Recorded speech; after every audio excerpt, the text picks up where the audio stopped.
Commander Sarah Chen walked through the long corridor toward the meeting room. Her boots made soft sounds on the smooth floor. Behind her, Dr. Elena Vasquez carried a thick datapad filled with information about Earth. The two women had traveled millions of miles to reach this place. The Galactic Species Evaluation Council building was huge. Everything inside was white and clean. Strange lights floated in the air without any visible support. The walls seemed to glow with a soft blue light. Sarah had seen many alien buildings before, but this one still amazed her. "Are you ready for this?" Sarah asked Dr. Vasquez. Elena nodded. As ready as anyone can be when explaining Earth to beings who have never seen anything like our planet. They reached the massive doors. The doors were at least 20 feet tall and made of some material that looked like crystal. As they approached, the doors opened silently. Inside, the room was even more impressive. 40-7 different alien species sat in a circle around the center of the room. Some looked like giant insects. Others resembled walking trees. A few appeared to be made of living metal. Sarah had studied pictures of these species, but seeing them in person was different. At the front of the room sat HFY, the primary assessor. HFY looked like a large crystal formation that somehow managed to move and speak. Light flickered inside the crystal body, changing colors as HFY's mood changed. "Welcome, humans of Earth," HFY said. The voice seemed to come from everywhere and nowhere at once. "Please take your seats in the center." Sarah and Elena walked to two chairs in the middle of the room. Elena placed her datapad on the small table beside her chair. Around them, dozens of alien eyes watched their every movement. "Today we conduct the planetary threat assessment for Earth," HFY announced. "This evaluation is required for all species seeking membership in the Galactic Federation. We must understand the challenges your species faced on your homeworld." A holographic display appeared above their heads. It showed a map of the galaxy with thousands of tiny dots representing different planets. Each species must provide data about the apex predators on their homeworld. HFY continued. "This helps us understand your species' survival coefficient and psychological stability." Elena looked around the room. She had read the files on many of these species. Most had faced very few real threats on their home planets. The Veltari representative stood up first. The Veltari looked like a tall, graceful bird with silver feathers. "My people faced the Sky Hunters," the Veltari said. "Large flying predators that attacked our mountain cities. We learned to build underground to avoid them." The holographic display showed beautiful aerial creatures soaring through mountain peaks. They were impressive, but Elena could see they were relatively simple predators. Next, a Mordun representative spoke. The Mordun resembled a large dolphin but with arms and hands. "Our oceans contained the deep swimmers, massive creatures that could swallow our early boats. We learned to build better vessels and navigate safer waters." Again, the display showed large but predictable sea creatures. They were dangerous, but they followed simple patterns. Then General Thokmar of the Kragath stood. The Kragath looked like a cross between a bear and a beetle, covered in thick armor plating. The ice wolves of our world hunted in packs of 50 or more. They drove our people to develop better weapons and stronger defenses. The other species nodded with respect. The ice wolves looked truly dangerous. They were smart pack hunters with sharp teeth and claws. One by one, each species presented their data. Most had one or two major predators. A few had three. The assessment algorithm calculated threat levels and survival coefficients for each world. Everything seemed normal and predictable. Finally, HFY turned to the humans. "Now, representatives of Earth, please present your homeworld's predator data." Elena activated her datapad. The holographic display changed to show Earth from space. The blue and green planet looked peaceful and beautiful. "We have compiled our data as requested," Elena said. She touched her datapad, and information began flowing into the display. The room fell completely silent. The display started showing Earth's predators. First came the polar bears, massive white creatures that could break through ice and swim for miles. Next appeared tigers, orange and black striped hunters that could leap 20 feet and bite with enough force to crush bones. But the display did not stop there. Great white sharks appeared, showing their rows of razor-sharp teeth and their ability to launch themselves out of water. Grizzly bears followed, standing 12 feet tall on their hind legs. The alien representatives began to shift uncomfortably in their seats. The display continued. African lions with their powerful jaws and pack hunting strategies. Crocodiles that could remain motionless for hours before exploding into deadly action. Anacondas that could crush creatures 3 times larger than themselves. Eagles appeared with their incredible eyesight and diving speeds. Wolves showed their complex pack coordination and endurance hunting. Leopards demonstrated their ability to climb trees while carrying prey twice their weight. The assessment algorithm began making sounds Elena had never heard before. Red warning lights started flashing on the display. The threat level calculator kept climbing higher and higher. "There must be an error," said Counselor Julianos of the Pacifist Collective. The Pacifist Collective looked like floating jellyfish with gentle, glowing tentacles. No planet could support this many apex predators. Elena shook her head. "There is no error. This is only the beginning of our data." More predators appeared on the display. Komodo dragons with their poisonous bite. Mountain lions that could leap 40 feet. Honey badgers that attack creatures 10 times their size. Hyenas with jaws strong enough to crack elephant bones. The display showed predators in every environment. Ocean predators like barracuda and octopi. Desert predators like rattlesnakes and coyotes. Forest predators like wolverines and black bears. Arctic predators like walruses and killer whales. Zethkar's crystal form began flickering rapidly. "This is impossible. According to our models, a planet with this level of predatory pressure cannot support the development of intelligent life. Your species should have gone extinct millions of years ago." Around the room, alien representatives stared at the display in disbelief. Some were making notes frantically. Others seemed too shocked to move. General Thokmar leaned forward with interest rather than fear. "How many of your people did these creatures kill each year?" Elena smiled slightly. "That is exactly the wrong question, General."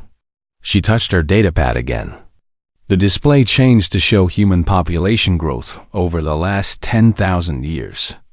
The line climbed steadily upward, growing faster and faster over time. Despite all these predators, human population grew from a few million to over 8 billion, Elena said. "We did not just survive. We thrived." The room erupted in confused chatter. Several species demanded to examine the data more closely. Others insisted the information must be false. Zethkar raised an appendage for silence. "Dr. Vasquez, you will need to explain how this is possible. What you are showing us defies everything we understand about evolution and survival." Dr. Elena Vasquez stood up slowly. She looked around the room at 47 pairs of alien eyes staring at her with confusion and disbelief. The holographic display still showed Earth's predator data, and warning lights continued to flash. "I understand your confusion," Elena said calmly. "When I first became an ecologist, I thought our planet was unusually dangerous too. But after 30 years of studying Earth's ecosystems, I learned something important." She touched her datapad. The display changed to show a map of Earth with red dots marking predator locations. The entire planet was covered in red. "You are looking at this data and seeing obstacles," Elena continued. "You see creatures that should have prevented human development. But you are missing the bigger picture. Counselor Yilionos floated forward slightly. The gentle pacifist collective member's tentacles glowed with soft worry.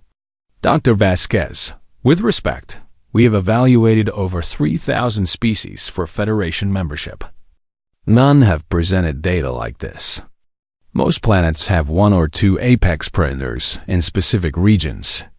Your world appears to be entirely covered with deadly creatures. Elena nodded. That is correct. Earth has no safe zones. She manipulated the display to show different time periods. Let me walk you through our predator catalog systematically. Perhaps then you will understand. The display focused on Earth's oceans first. Great white sharks appeared, their massive forms gliding through dark water. Great whites can grow 20 feet long and bite with a force of 4,000 pounds per square inch. They can detect a drop of blood in 25 gallons of water. Several alien species made sounds of distress. The aquatic Mordon representative's skin changed color from blue to pale green. But great whites are not our only ocean predators, Elena continued. The display showed more sharks. Tiger sharks, bull sharks, hammerheads. Then came other predators. Barracuda with their lightning-fast attacks. Giant octopi that could squeeze through any opening larger than their beak. Moray eels hiding in coral reefs. Saltwater crocodiles live in our oceans too, Elena said. They grow 25 feet long and have the strongest bite force of any animal on Earth, over 5,000 pounds per square inch. They can hold their breath underwater for an hour while waiting for prey. The Morden representative made a choking sound. On their homeworld, the deep swimmers were large but slow. They could be avoided with careful navigation. Earth's ocean predators were fast, smart, and numerous. Elena switched the display to show Earth's land predators. On land, we have the big cats. Lions appeared first, showing their coordinated hunting strategies. The display demonstrated how a pride could surround and take down prey much larger than themselves. Then came tigers, solitary hunters that could leap horizontally 20 feet and vertically 12 feet. Tigers are strong enough to drag a 1,000-pound buffalo up a hill, Elena explained. They are also excellent swimmers and climbers. There is nowhere on land or in water where a tiger cannot hunt. Leopards appeared next, demonstrating their incredible adaptability. The display showed leopards in forests, mountains, deserts, and even cities. Leopards can carry prey twice their weight up into trees. They hunt over 300 different species of animals. General Thugmar of the Kragath clicked his mandibles. Your cats are impressive hunters. But surely you could avoid them by staying in open areas? Elena smiled. That is where you would meet our bears.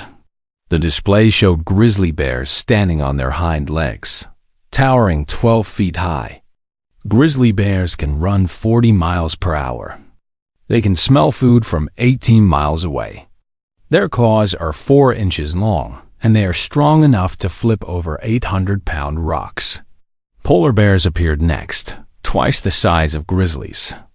Polar bears are the largest land carnivores on Earth. They can swim for days in freezing water and can detect seals breathing through 3 feet of snow and ice. The crystalline form of Zethkar flickered rapidly. Dr. Vasquez, you are describing creatures that should dominate their ecosystems completely. How do multiple apex predators coexist on one planet? They do not just coexist, Elena replied. They compete. And that competition made them all more dangerous. She showed the display of American black bears. Black bears live in the same regions as grizzly bears. Competition between them made both species smarter and more adaptable. Black bears learn to climb trees that grizzlies cannot reach. Grizzlies learn to steal food from black bears. The display continued showing predators. Wolves appeared, demonstrating their pack coordination and endurance hunting. Wolves can run for hours without stopping. They communicate with complex body language and vocalizations. A wolf pack can bring down prey 20 times the size of a single wolf. Mountain lions showed their incredible jumping ability and stealth. Wolverines appeared, small but so aggressive they could drive bears away from kills. Hyenas demonstrated their powerful jaws and scavenging intelligence. And these are just the large mammalian predators, Elena said. We have not discussed reptiles yet. Venomous snakes filled the display. Cobras that could spit poison 15 feet accurately. Vipers with heat-sensing abilities that could strike in complete darkness. Pythons that could swallow prey larger than themselves. Komodo dragons appeared, showing their bacterial-laden bite that slowly killed prey through infection. Alligators and crocodiles demonstrated their ambush tactics and death roll attacks. What about smaller predators? Asked a representative from the insectoid hive. Surely you do not count small creatures as true threats. Elena's smile grew wider. On Earth, some of our deadliest predators are indeed small. The display showed spiders, black widows with neurotoxic venom, brown recluses whose bite caused flesh to rot and die, Sydney funnel web spiders that could kill an adult human in 15 minutes. Scorpions appeared, followed by various venomous insects and arachnids. Then came small mammals, shrews with metabolism so high they had to eat every 3 hours or die. Weasels that could kill rabbits 3 times their size. Even our birds are predators, Elena continued. The display showed eagles with 8-foot wingspans diving at 200 miles per hour. Hawks with incredible eyesight that could spot small prey from 2 miles away. Owls that could hunt in complete silence. The alien representatives sat in stunned silence. The assessment algorithm had given up trying to calculate threat levels. Error messages flashed across subsidiary displays. "This is impossible," whispered a representative from the gentle gardener species. "How did your people find food with so many predators competing for resources?" "We became predators too," Elena said simply. She changed the display to show early humans. Small groups of primitive people carrying simple tools. My species did not start as apex predators. We were prey. These creatures hunted us for millions of years. The display showed evidence of predation on early humans. Cave bear dens filled with human bones. Fossilized skulls with saber-toothed cat bite marks.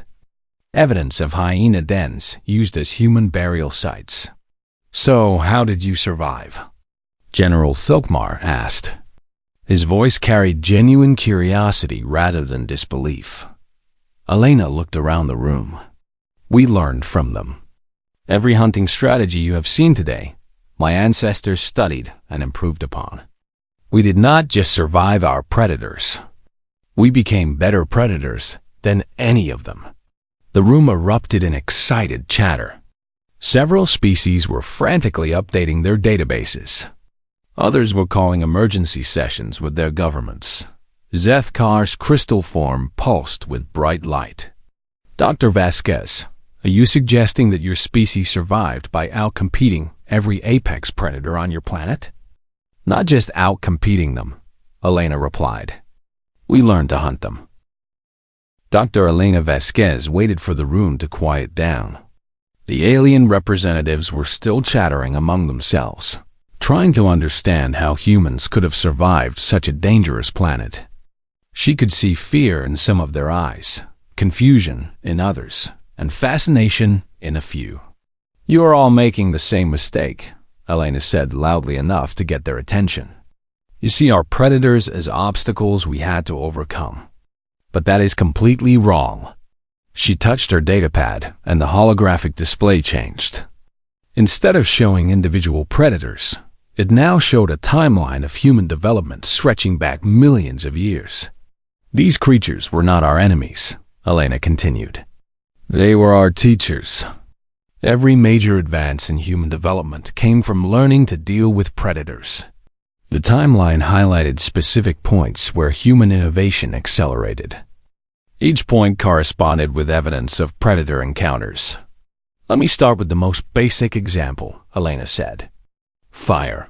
The display showed early humans huddled around a small flame in a dark cave. Outside the circle of light, pairs of glowing eyes reflected the fire's glow. Most species discover fire by accident, and then learn to control it slowly over thousands of years.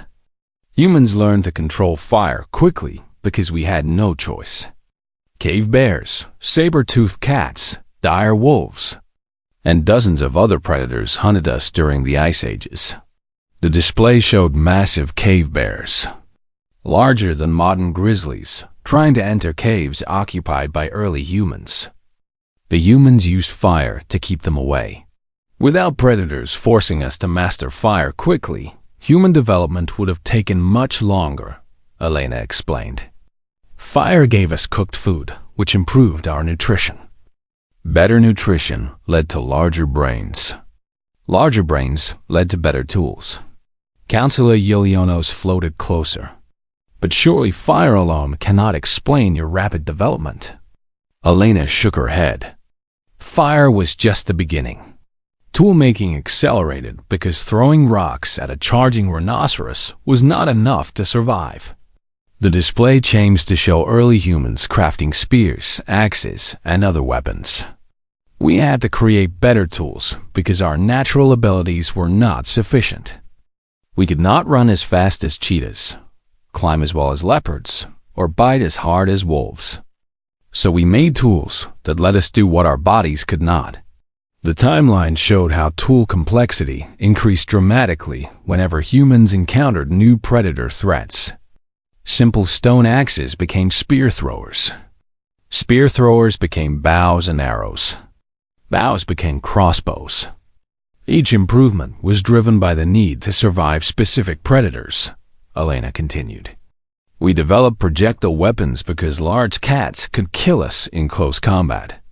We developed traps because some predators were too fast to hunt with direct attack.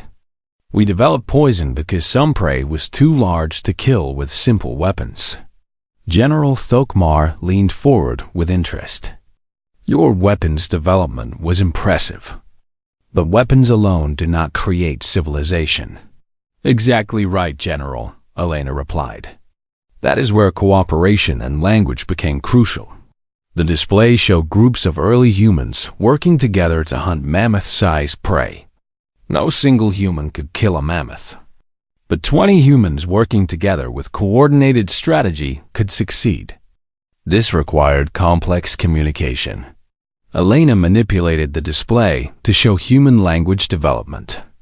Most species develop language slowly for social bonding and simple information exchange. Humans developed complex language quickly because we needed it to survive. The display demonstrated a hunt scenario. Imagine trying to hunt a saber-toothed tiger with a group of friends. You need words for direction, distance, timing, and strategy. You need to communicate silently sometimes. You need to plan multiple steps ahead. Ugg and Grok point spear that way while Mog make noise here to drive tiger toward trap, Elena said, demonstrating primitive but effective tactical language. Language complexity increased because predator encounters required it, she continued. We needed words for different types of danger, different hunting strategies, different escape routes. We needed to teach our children about dozens of different threats they might face. The alien representatives listened with growing amazement.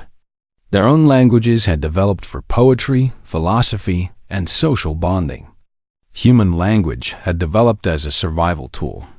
But cooperation and language led to something even more important, Elena said. Social learning. The display showed human children learning from adults. On most worlds, children learn basic survival skills from their parents. On Earth, children had to learn to survive dozens of different predators in dozens of different environments. Elena showed examples of human learning. Human children learned to identify poisonous plants by age 5. They learn basic tracking skills by age 7. They learn to make fire and simple tools by age 10. They learn to read weather patterns and animal behavior by adolescence. This is combat training, General Thokmar observed. Every human receives combat training from birth, Elena confirmed. But we call it childhood education. The display showed modern human children learning to swim, climb trees, identify dangerous situations, and respond to emergencies. Even today, human children learn survival skills that would qualify them as elite scouts on many worlds. Zefkar's crystal form pulsed with confusion. But how did you progress from survival focus to higher civilization? Constant predator pressure should prevent the development of art, science, and philosophy. Elena smiled. That is where you see the true genius of predator-driven development. Surviving our predators required us to become better at everything. The display changed to show human problem-solving abilities. To outsmart a predator, you must understand how it thinks. To track a predator, you must understand its behavior patterns. To predict where a predator will hunt, you must understand the entire ecosystem. Elena showed examples of human pattern recognition and analysis.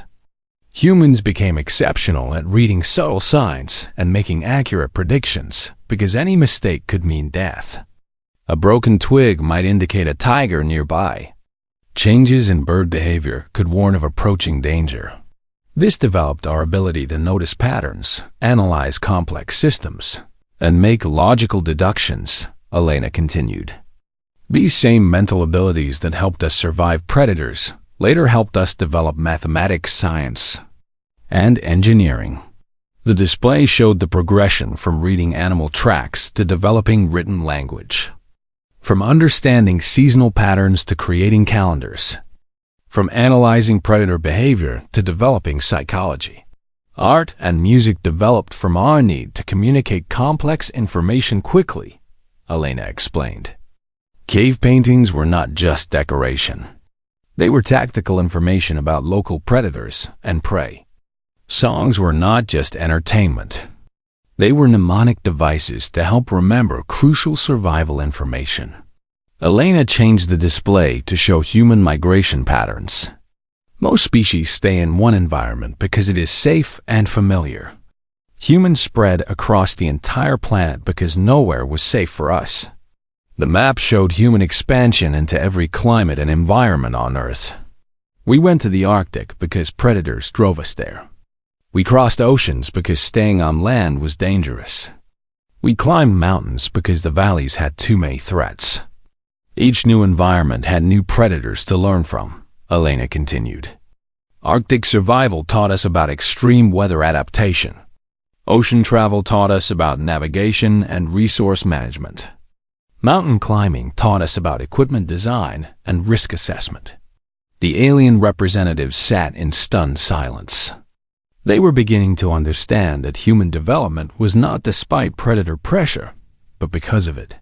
So you see, Elena concluded, our predators were not obstacles to overcome. They were the driving force behind everything that makes us human. They taught us to think, to cooperate, to adapt, and to never stop learning. But there is one more thing you need to understand, she added with a slight smile. We eventually learned their lessons so well that we became better predators than any of them. Dr. Elena Vasquez looked around the room at the alien representatives. She could see that they were beginning to understand, but they had not grasped the full picture yet. The hardest part of her explanation was still to come. You have heard how our predators taught us individual skills, Elena said. But the real story is what happened when we combined all those lessons together. Earth did not just create humans who could survive one type of threat. Earth created humans who could survive anything. She manipulated the holographic display to show a comparison chart. On one side were the alien species in the room. On the other side were humans performing various activities. Let me show you what I mean by comparing our species, Elena continued. Counselor Yulionos, your people are masters of philosophy and peaceful cooperation. You have created beautiful art and advanced meditation techniques. Your society is a model of harmony. The display showed the graceful Veltari in their mountain cities, creating flowing sculptures and practicing ancient wisdom traditions. But what happens when a Veltari faces a survival situation outside their specialty? Elena asked. The display showed environmental data. Your homeworld has a stable climate, predictable seasons, and no major predators. Your people never needed to develop emergency survival skills. Elena changed the display to show a simple scenario. What would happen if a Veltari spacecraft crashed on a hostile planet? How would they find food, shelter, and water in an unfamiliar environment? Counselor Yil_Nuz's tentacles dimmed slightly. Our people would struggle with such a situation. We have never needed to develop those abilities. Exactly, Elena said gently. And that is not a criticism. Your people developed exactly the skills they needed for your world. You became specialists in peace and philosophy because that is what your environment rewarded. She moved to the next comparison. General Thokmar, your Kragath people are impressive warriors. You have developed advanced military tactics and weapon technologies. Your soldiers are disciplined and brave. The display showed Kragath warriors in their thick armor, demonstrating battle formations and combat techniques. But your warfare is specialized too, Elena continued. You fight organized battles against organized enemies using established rules and strategies. Your predators, the ice wolves, were dangerous but predictable. They followed pack behaviors that could be studied and countered. Elena changed the scenario. What would happen if a Kragath warrior had to survive alone in a tropical jungle with no weapons, no armor, and no backup? General Thokmar clicked his mandibles thoughtfully. Our training focuses on unit tactics and heavy combat. Survival alone in unknown terrain would be challenging. Again, not a criticism, Elena said. Your people became exactly what your world needed them to be. You are specialists in organized warfare because that is what helped your species survive. Elena moved through several more examples. The aquatic Morden were experts at ocean survival but struggled on land. The crystalline Zefkar could process vast amounts of information but had difficulty with physical challenges. Each species had developed remarkable abilities in their areas of specialization. Now let me show you what Earth created, Elena said. The display changed to show a human kindergarten teacher named Sarah Martinez. She looked completely ordinary. A small woman with brown hair and a friendly smile. Sarah teaches 5-year-old children in a city school, Elena explained. She has never served in the military. She has no special survival training. She considers herself a completely normal person. Elena began showing Sarah's capabilities. Sarah can swim well enough to survive in open water for several hours. She can climb trees, rocks, and buildings using improvised techniques. She can start a fire with minimal tools in most weather conditions. The alien representatives leaned forward as the demonstration continued. Sarah can identify dozens of edible plants and distinguish them from poisonous varieties. She can find water in most environments using natural indicators. She can build basic shelter using available materials. The display showed Sarah's knowledge base. She can read weather patterns and predict storms hours in advance. She can navigate using the sun, stars, and natural landmarks. She can track animals and identify their behavior patterns. Sarah has basic medical knowledge and can treat injuries without modern equipment. She can make simple tools from stones, wood, and metal scraps. She can preserve food using smoking, drying, and salt curing. Elena paused to let this information sink in. Remember, this is a kindergarten teacher. She learned these skills as a normal part of growing up human. Every adult human on Earth possesses similar abilities. Counselor Yulianos made a sound of disbelief.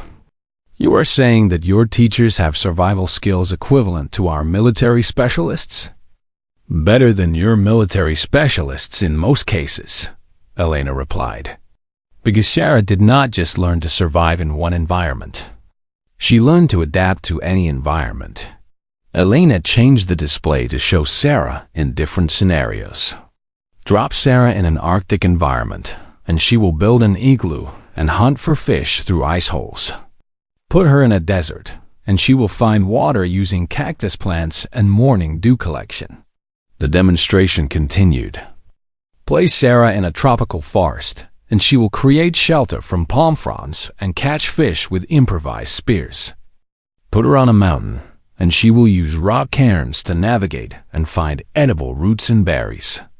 Each of these environments would kill most members of your species within days, Elena stated matter-of-factly. Sarah would not just survive. She would be comfortable.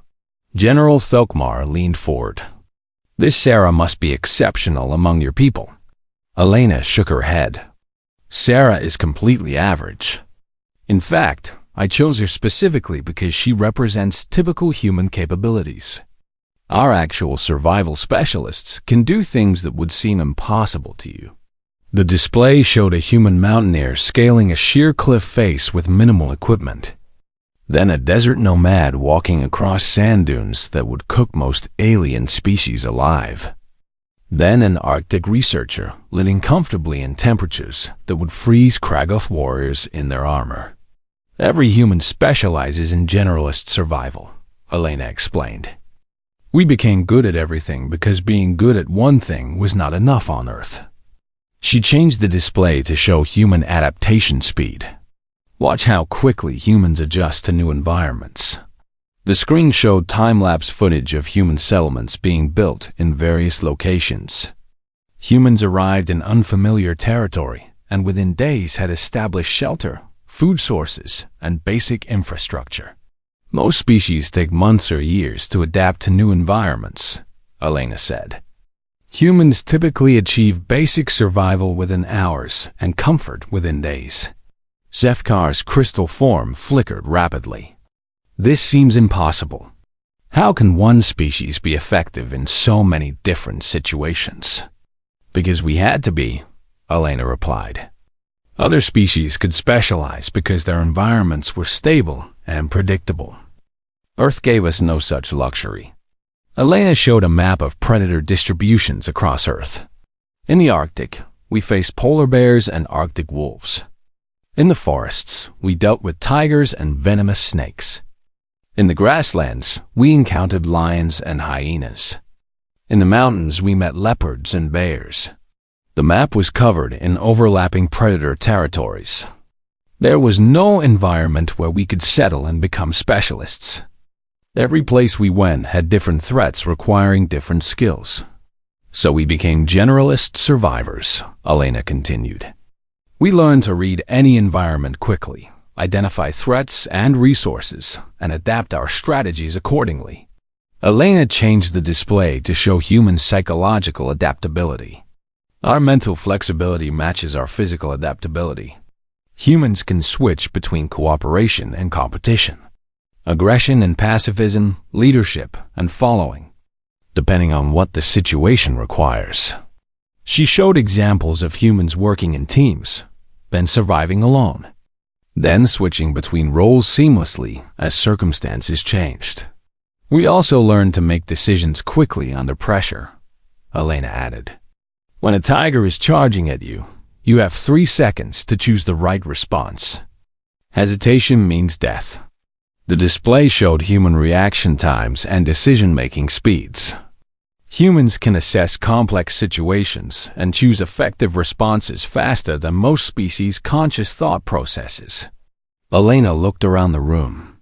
You see us as primitive because we come from a dangerous world. But that dangerous world created something the galaxy has never seen before. She paused for effect. A species that is not just adapted to survive. A species that is adapted to thrive anywhere, under any conditions, facing any challenge. And, Elena added with a slight smile, we are just getting started. Dr. Elena Vasquez stood in the center of the great chamber, surrounded by 47 alien species who were beginning to understand the implications of what she had told them. The holographic displays showed human capabilities that exceeded anything they had imagined possible. But Elena was not finished yet. You have seen how Earth's predators taught us to survive, Elena said quietly. You have seen how we became adaptable generalists. But there is one final truth you need to understand. She touched her datapad, and the display changed to show early human hunting groups. We did not just learn from our predators. We learned to hunt them. The chamber fell silent. Even General Thokmar stopped clicking his mandibles. The greatest predator Earth ever produced was not a tiger or a bear, Elena continued. It was us.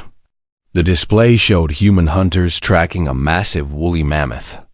The hunters were small and seemingly helpless compared to the enormous creature. But they moved with purpose and coordination that none of Earth's other predators could match. Watch how we hunt, Elena said. We took the best strategies from every predator species and combined them into something new.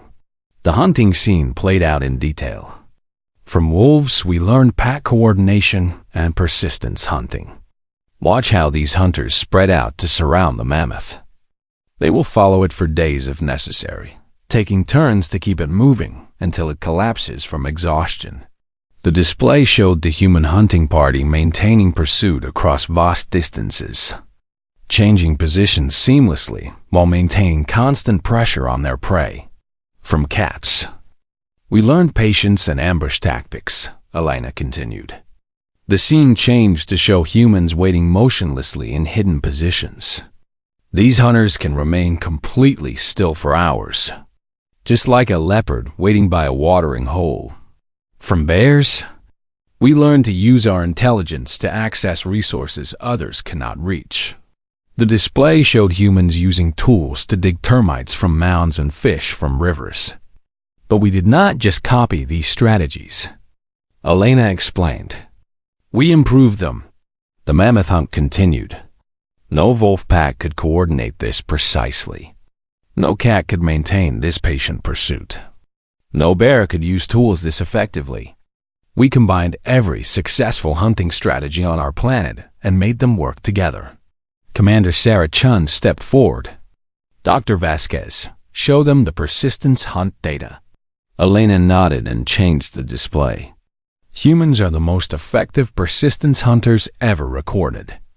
We can run prey to death across distances that would kill most predators. The screen showed human hunters pursuing various prey across different terrains. Humans can run 40 kilometers without stopping. In hot weather, we can run while other mammals overheat and die. We can track wounded prey for days across any terrain. Our ancestors could literally run mammoths to death, Elena said. A creature 20 times our size could not escape human persistence. General Thokmar leaned forward.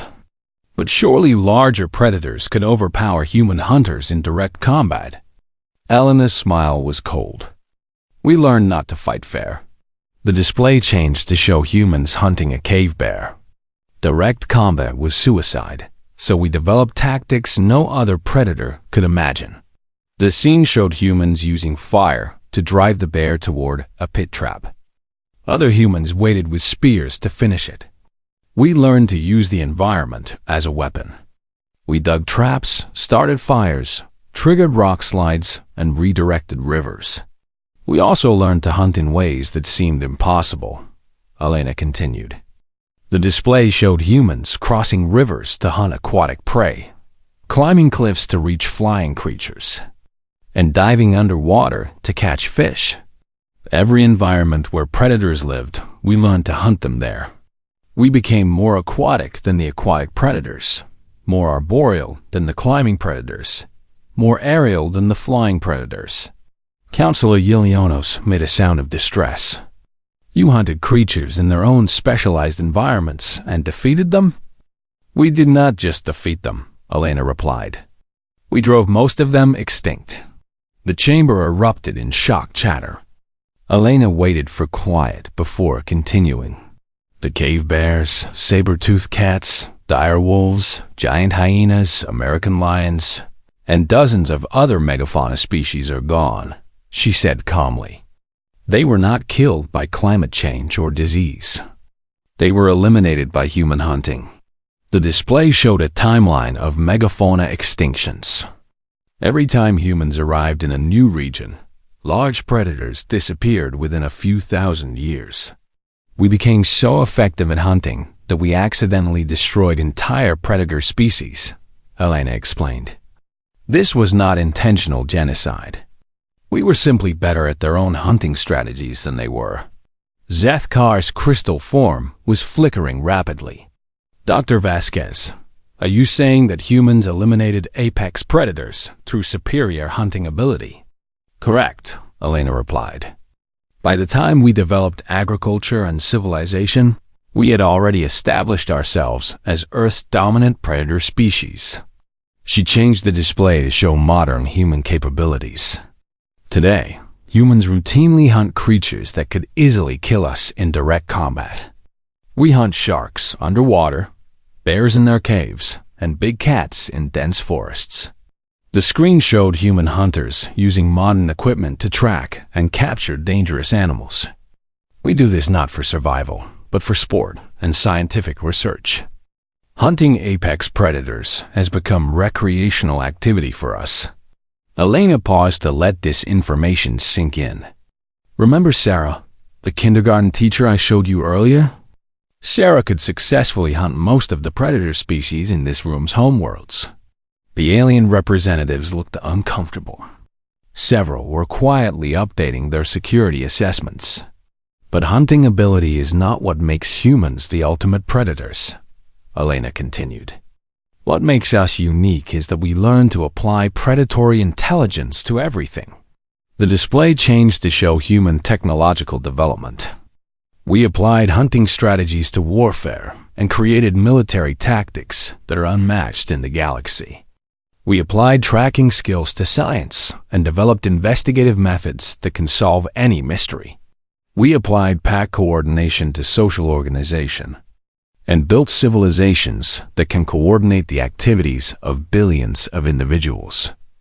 We applied persistence hunting to exploration and spread across an entire galaxy. Elena looked around the room. Every challenge we face, we approach with predator mentality. We study it, we learn its weaknesses, we coordinate our attack, and we persist until we succeed. Commander Chun stepped forward. Our predators did not just teach us to survive, she said. They taught us to dominate. Humans do not adapt to environments, Elena added. We adapt environments to us. We do not accept natural limits. We overcome them.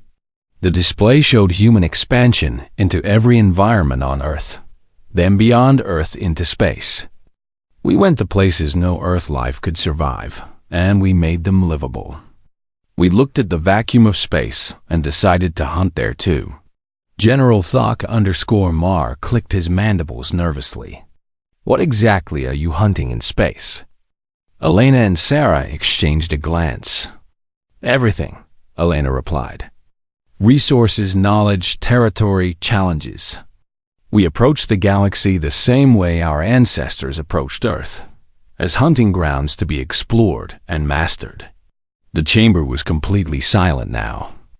The alien representatives were beginning to understand what they had invited into their peaceful galaxy.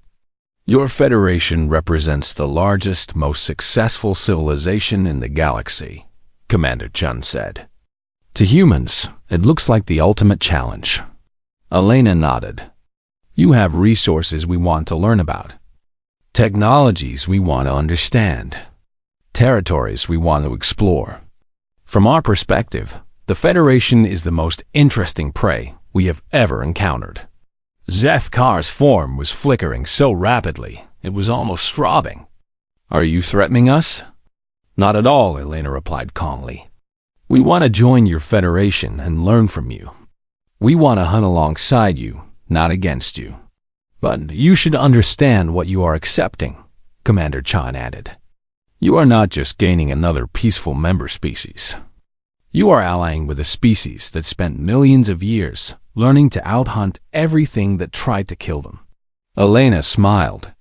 Our predators thought they were hunting us. Instead, they were training us. They created a species that approaches every challenge with the combined hunting strategies of an entire planet's worth of apex predators. And now, Commander Chun concluded, we are here, asking to join your peaceful galaxy. The vote to approve humanity's membership application was unanimous. Though several species immediately began emergency meetings to discuss defensive strategies as the session ended, General Thok_Mar approached the human delegation. Your species will make formidable allies, he said respectfully. Elena nodded. General, you have no idea. Outside the chamber, as they walked back to their ship, Commander Chan asked, do you think we were too honest with them? Elena looked up at the stars visible through the station's transparent dome. Sarah, they needed to understand what they were getting. Besides, they will figure it out eventually. Humans do not hide our nature very well. True, Chan agreed. And it will be interesting to see how they react when they realize we consider this entire galaxy as prime hunting territory. Elena smiled. Our ancestors would be proud. We found the biggest, most challenging environment in the universe, and we are about to make ourselves at home in it. The two women continued walking toward their ship.